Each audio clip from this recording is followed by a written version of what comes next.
Soy de esos locos que un día despertaron y entendieron que el mundo no estaba hecho para tomárselo tan en serio.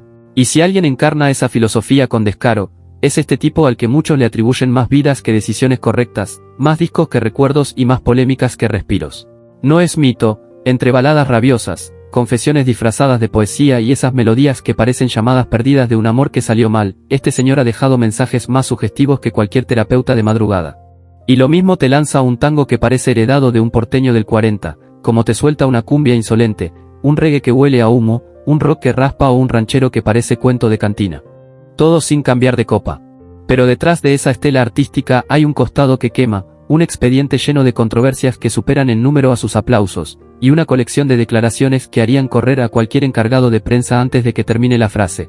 Y lo digo sin rodeos, este hombre ha sido compañero de excesos, aliado de decisiones temerarias y protagonista de debates que dividieron a medio país. Desde líos judiciales por hablar demasiado claro sobre sustancias que nadie debería tocar, hasta plantarse frente a multitudes para defender tradiciones que la gente le exigía abandonar mientras él se mantenía firme, soportando críticas, insultos y campañas enteras pidiendo su cancelación. Y por si creías que ahí terminaba la novela, falta el viaje completo, sus días de aprendiz en un Buenos Aires que aún olía a vinilo nuevo, su integración a bandas que marcaron generaciones, el estallido monumental con los Rodríguez, romances con mujeres que parecían inventadas por un poeta borracho, tropiezos con mundos oscuros, y esa etapa digital donde sus tweets se convirtieron en armas inesperadas. Y aún así, porque parece estar hecho de una mezcla de terquedad y milagro, continúa llenando estadios en 2025 como si el rock dependiera de su respiración. Así que ponte cómodo, respira hondo y deja que este viaje te empape, porque estás a punto de adentrarte en la historia del hombre que convirtió el caos en arte y el arte en un incendio permanente. Aquí inicia el capítulo del músico que jamás aprendió a flotar con la corriente, el salmón indomable, el eterno provocador, Andrés Calamaro. Antes de convertirse en mito, en bandera y en controversia ambulante, fue simplemente un chico flaco en Buenos Aires que miraba un piano como quien mira una salida de emergencia. Mientras otros soñaban con estadios o con aventuras espaciales, él ya mordía cables en estudios de grabación, como si desde pequeño hubiera tenido la aguja del vinilo clavada en el alma. Y desde ahí, nunca más dejó de nadar contracorriente. A los 17, cuando la mayoría apenas estaba descubriendo cómo conectar un amplificador sin quemar la casa, él ya se había trepado a un escenario con Raíces, un proyecto de rock mezclado con ritmos afroargentinos que prendía cualquier barrio donde se presentaran. Nadie imaginaba en ese momento que ese muchacho flaco, casi perdido entre cables y percusiones, tenía guardado un universo entero de canciones que todavía no se atrevía a mostrar, lo veían como un músico habilidoso, sí, pero no como el autor que terminaría marcando generaciones. Lo que pocos entendían era que ese chico no quería quedarse toda la vida acompañando a otros, tenía una ambición que superaba por mucho ese look medio desordenado que traía en aquellos años. Y como suele pasar con quienes laten más rápido que los demás, el camino lo empujó directo hacia una banda que cambiaría su destino para siempre, Los Abuelos de la Nada. Un grupo ya mítico en el rock argentino, con historia, con peso, con reputación, pero que encontró en él un ingrediente inesperado, un tecladista con chispa, un creador incansable y un posible líder capaz de encender cualquier sala de ensayo. Desde su llegada, algo en la banda empezó a moverse distinto. Entre 1982 y 1985, Calamaro se convirtió en la columna vertebral del sonido de Los Abuelos. Pienso que también he sido un perro compañero. Te conocí, salías con un amigo. No solo hacía brillar los teclados, empezó a disparar composiciones que luego serían parte del ADN del rock en español, Singamulán, Costumbres Argentinas, y esa balada eterna que cada rockero canta cuando el corazón ya dio 3 vueltas, 1000 horas, esa declaración desesperada que terminó siendo himno de generaciones enteras. Pero como en toda historia donde la creatividad se desborda, también apareció la sombra. El éxito comenzó a inflar egos, a despertar rivalidades silenciosas y a generar tensiones que se respiraban incluso antes de subir al escenario. Gente cercana recuerda que Calamaro podía ser brillante, pero también impredecible, un tipo capaz de escribir una obra maestra en una tarde y de armar una tormenta verbal al día siguiente. Miguel Abuelo, que lo veía como una especie de hijo artístico, no siempre lograba encarrilarlo. Y cuando el choque creativo se hacía demasiado fuerte, el estudio temblaba, discusiones acaloradas, objetos volando, puertas que se cerraban de golpe y esa sensación de que cualquiera de esos días Calamaro agarraría su abrigo y saldría sin mirar atrás. Más de una vez estuvo a punto de hacerlo, hastiado de sentir que no tenía espacio para todas las ideas que le explotaban en la cabeza. Y aunque el público jamás lo notó, dentro del grupo era un secreto a voces que la bomba podía estallar en cualquier momento. Mientras sus canciones sonaban en todas partes y parecían conquistar a medio país, detrás del escenario se vivía una película distinta, miradas cruzadas, discusiones susurradas y un clima tan denso que se podía cortar con una púa de guitarra.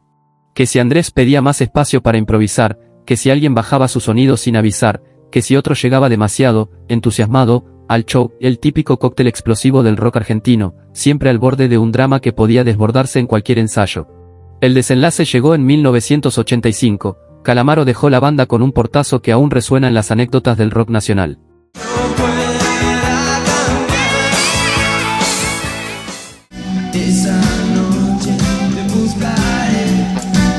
Algunos aseguran que lo invitaron a irse, otros sostienen que él mismo decidió largarse harto de tantas fricciones. La verdad, como siempre, quedó escondida entre egos, silencios y memorias desenfocadas. Lo importante es que se marchó encendido, con la convicción de que su camino individual sería más grande que cualquier disputa interna. Ya fuera de los abuelos, se aferró a su carácter indomable, a su forma peculiar de interpretar y a ese teclado que parecía extensión de su propio temperamento. Se lanzó a la aventura solista convencido de que el mundo tendría que escucharlo, aunque la realidad tardó un poco en darle la razón.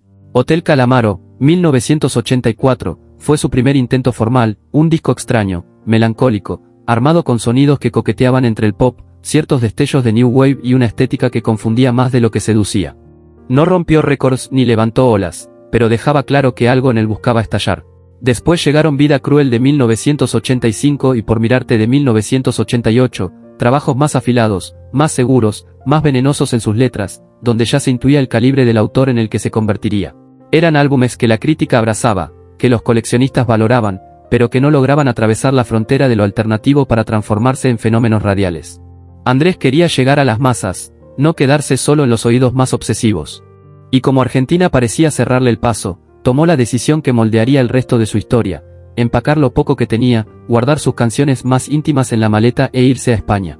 Llegó a Madrid en plena efervescencia cultural, cuando las noches eran eternas, los bares se llenaban de humo y poesía, y la movida bohemia giraba alrededor de nombres como Sabina, Roth y toda una generación que intentaba reconstruirse tras años complicados. Era el inicio de los 90, un tiempo turbulento y apasionado, el escenario perfecto para alguien como Calamaro, que nunca supo ser discreto ni domesticado.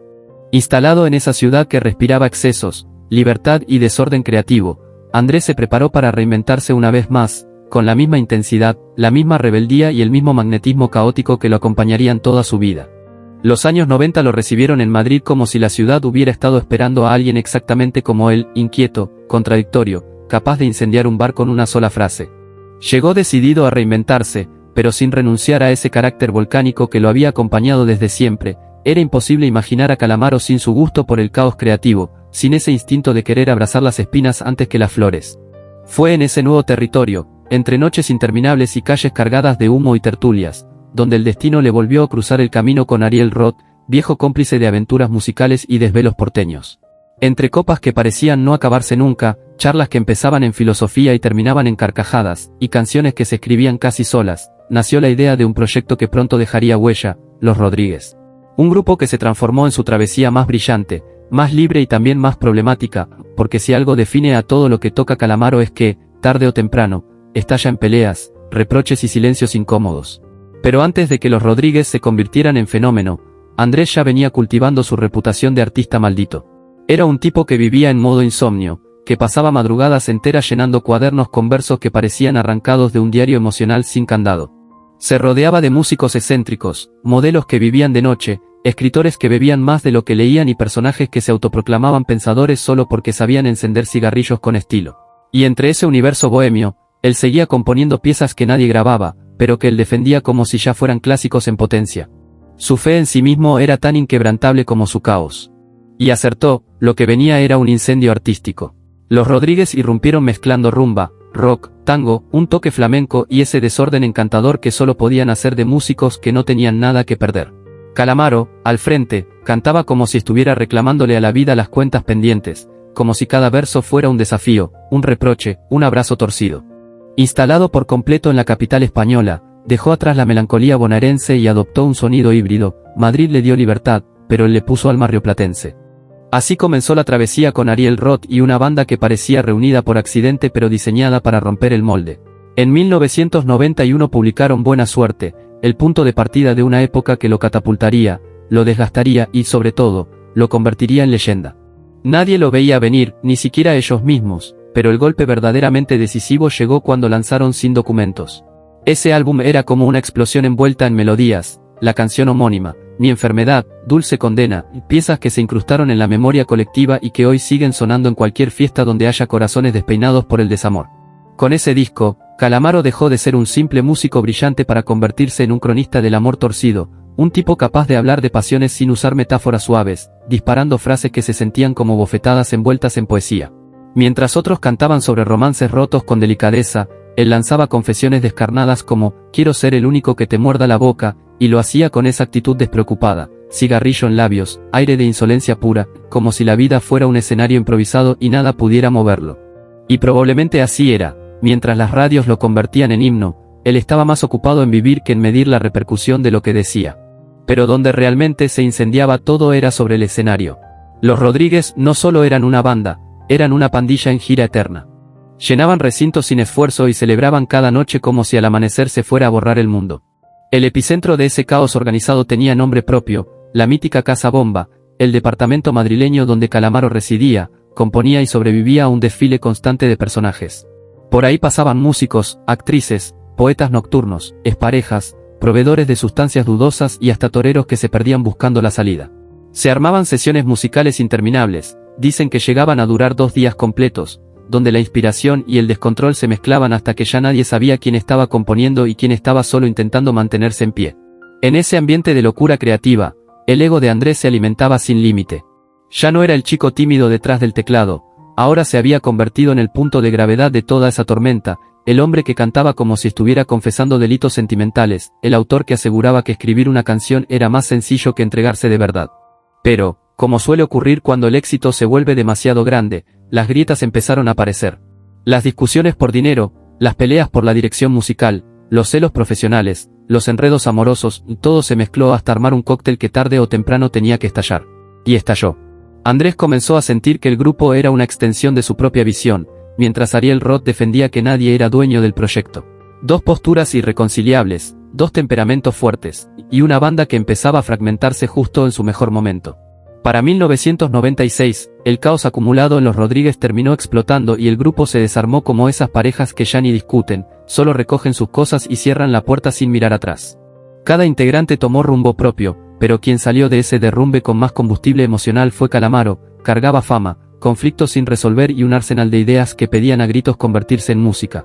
Y fue entonces cuando entró en su etapa más feroz, una época en la que el encierro no significó silencio, sino el inicio de una trilogía salvaje, Alta Suciedad, Honestidad Brutal y el monumental El Salmón. Tras la ruptura, Andrés no se resignó a la nostalgia ni al duelo.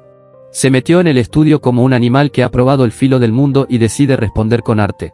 En vez de curarse en silencio, transformó cada herida en melodía, y no melodías amables, sino composiciones que parecían arrancadas directamente de la carne viva. Así apareció Alta Suciedad en 1997, un álbum que no solo lo puso otra vez en el mapa, sino que lo elevó a un lugar donde pocos artistas llegan, la irreverencia convertida en éxito masivo. El título no engañaba. Ese disco tenía el descaro del rock, la nostalgia del tango y la ironía que solo puede tener alguien que ya no teme a nada. De ahí nacieron canciones que hoy son parte del ADN del habla hispana, Flaca, Crímenes Perfectos, Loco, Media Verónica. Temas que se convirtieron en socios inseparables de quienes transitan madrugadas solitarias, bares con olor a humo y taxis donde suenan confesiones que uno no se atreve a decir en voz alta. Mientras esas canciones escalaban radios en toda Latinoamérica y España, Calamaro se transformaba en la voz de una generación que no sabía si estaba rota, iluminada o simplemente sobreviviendo con un cigarrillo encendido y la emoción a flor de piel. Y cuando todos pensaban que había alcanzado su punto más alto, Andrés decidió abrir otra puerta peligrosa, la del desgarro absoluto. En 1999 lanzó Honestidad Brutal, un disco doble que nació en medio de una ruptura sentimental devastadora. Él estaba emocionalmente desbordado, enamorado como un adolescente y destruido como un poeta maldito. De ese estado surgieron 37 canciones grabadas sin anestesia, sin cálculo y sin respiraciones profundas entre toma y toma. Se dice que durante esa época escribió más de 1000 letras, como si estuviera poseído por una necesidad urgente de volcar todo lo que le quemaba por dentro. Muchos admiradores confesaron que no podían escucharlo de corrido, era demasiado real. No había metáforas que suavizaran la caída, ni producción que escondiera el temblor. Era dolor con nombre y apellido, confesiones que parecían arrancadas de un diario íntimo, verdades que se lanzaban como piedras al agua esperando que alguien entendiera el peso. 103 canciones comprimidas en 5 discos, un desvarío que solo podía salir de una mente decidida a desafiar todas las reglas. El título lo anunciaba sin sutilezas: El Salmón no era un álbum, era una declaración de guerra. Él se asumía como ese pez que avanza en sentido contrario, que no busca aprobación ni compañía, que prefiere desgarrarse contra la corriente antes que seguir el cauce de todos los demás. Escuchar El Salmón es como abrir la caja torácica de un artista al borde del derrumbe y asomarse sin filtro a todo lo que late, duele, arde y enloquece ahí dentro. Qué tentación, yo me voy a los tonta.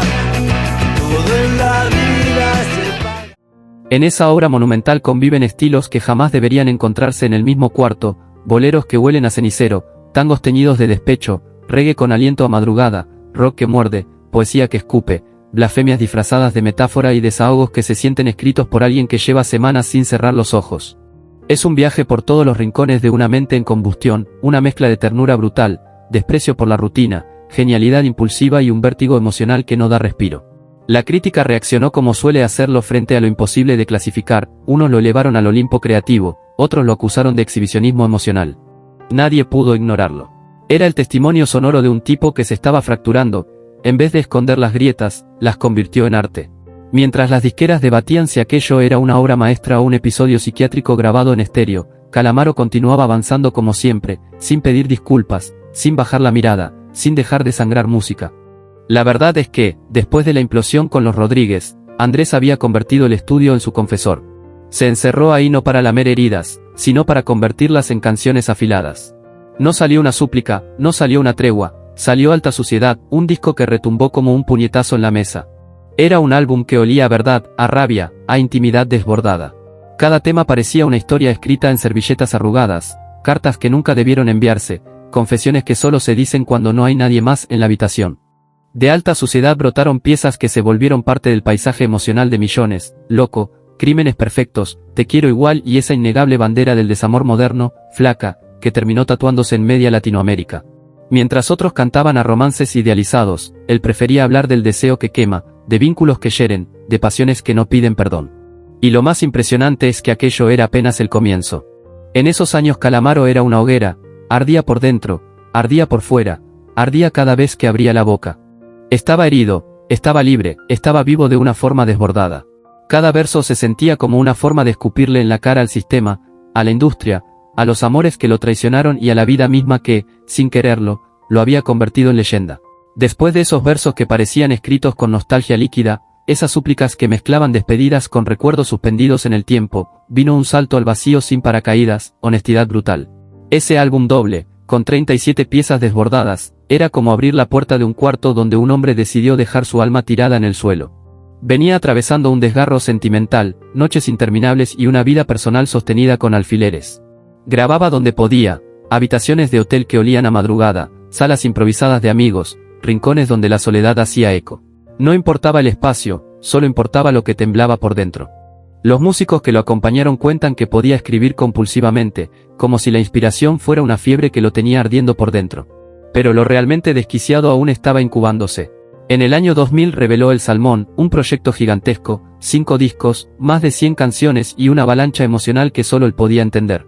Era un estallido en cámara lenta, una colección de géneros que parecía imposible que convivieran, desde tangos en carne viva hasta reggae fumado, blues nocturno, psicodelia perdida, rancheras que lloraban tequila y un rock que se arrastraba, mordía y renacía en cada pista. Aquí no había maquillaje, ni ediciones cuidadas, ni intención de complacer a nadie. Lo que registraba eran ráfagas de conciencia pura, apuntes que parecían diarios escritos a las 3 de la mañana, delirios que duraban segundos, canciones que más que melodías eran confesiones lanzadas al viento. La velocidad con la que vivía, el desorden emocional, la sobreexposición creativa y un presente privado que se desmoronaba por exceso, de todo, comenzaron a pasarle una factura evidente. Los medios se quedaron sin palabras, no sabían si celebrarlo como un visionario o pedirle que buscara ayuda urgente. La crítica se dividió como pocas veces. Unos lo proclamaron obra magna, otros lo acusaron de quemarse vivo en público. Pero ninguno pudo apartar la mirada, porque El Salmón no era un disco, era un testimonio.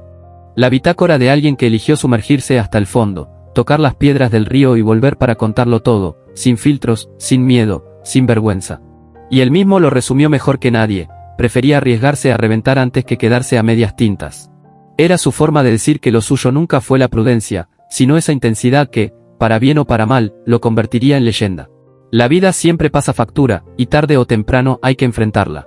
Tras varios años de silencio absoluto, rumores de retiro y teorías conspirativas sobre su desaparición artística, cuando muchos ya lo colocaban en la categoría de leyenda congelada, Calamaro reapareció, como solo él sabe hacerlo, sin trompetas, sin entrevistas grandilocuentes, sin alfombras rojas. Volvió caminando despacio, pero con discos nuevos y una mirada que dejaba claro que traía más experiencia, más cicatrices y un filo aún más afilado. Su regreso tomó forma con un proyecto que nadie vio venir, El Cante. Un álbum donde se apropió de clásicos latinoamericanos y los transformó con su voz áspera, ese tono cargado de humo y memoria. Boleros que parecían sacados de un bar en penumbras, tangos que sonaban como cartas viejas, rancheras con perfume a madrugada, todos reinterpretados con un cariño inesperado que desconcertó a más de uno. Algunos guardianes del purismo levantaron la ceja, otros se rindieron al encanto del experimento, pero lo cierto es que ahí estaba Andrés, convertido en un croner imperfecto, más cerca de los viejos cantores que de los guitarristas del rock, pero igual de filoso cuando abría la boca. Ese disco abrió una puerta que él no dudó en cruzar. Luego llegó Tinta Roja, continuando con ese espíritu de homenaje personal, en el que le daba nueva vida a canciones ajenas sin borrar su identidad.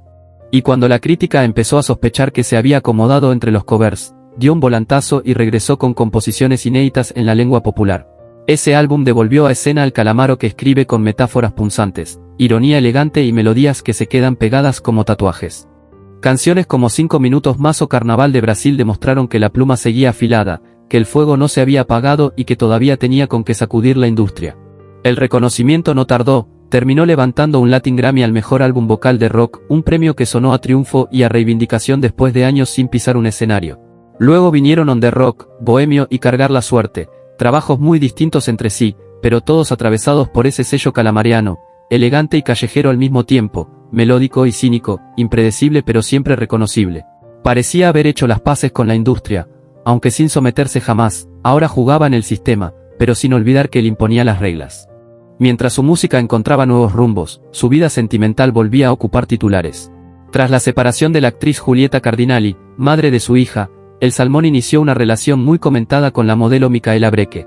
Fue un romance intenso, creativo, lleno de flashes y controversias. Ella joven, luminosa, él hermético, temperamental, una combinación explosiva que mantuvo a la prensa alimentada durante años. La relación terminó entre especulaciones, murmullos y distancia evidente. Poco después, surgió otra polémica, una joven de apenas 20 años afirmó públicamente haber estado con él y mostró supuestas pruebas para respaldarlo. Como siempre, Andrés optó por la estrategia que más le ha funcionado en la vida, el silencio. Ni confirmó ni desmintió. Simplemente siguió caminando, dejando que cada quien armara su propia versión de la historia. Antes de irte, suscríbete, lo siguiente que voy a contarte, no te lo querrás perder.